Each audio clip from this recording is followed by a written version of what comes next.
Hi, I am Dr. MIRUDHUBASHINI Govindarajan from Women's Center by Motherhood at Coimbatore. We generally put the couple who come in with difficulty in conceiving through a few tests. For a woman, in order to check whether basically the uterus is normal or not, it's usually an ultrasound examination.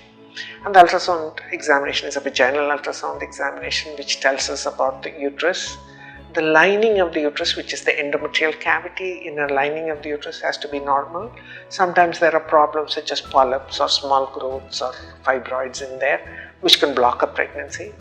The ultrasound also tells us the size of the ovaries and what we call an antral follicle count, the number of eggs which are there and which can be fertilized in that particular cycle.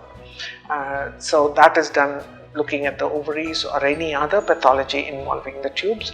We do a test called sonohystogram where fluid is instilled into the uterus and we see whether the uterus, the fluid tracks its way through the tubes and gets into the pelvis.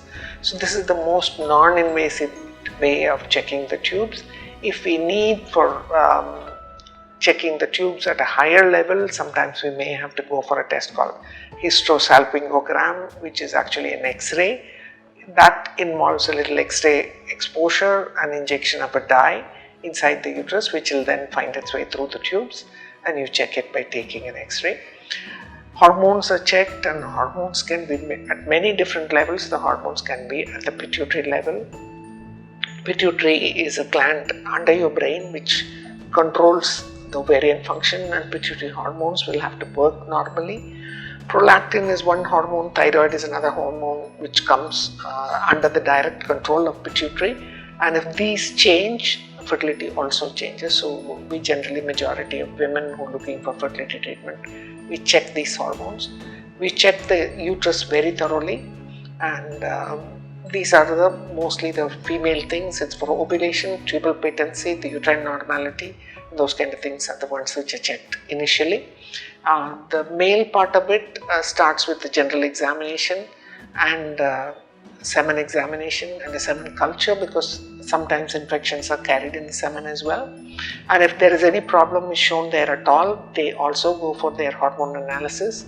Male general health is also checked, because these days we are finding men, again obesity in men is becoming very, very important factor in decreasing the fertility of a male, because their hormones change, hormonal levels in a male changes if he is grossly overweight. So that is something that we check as well.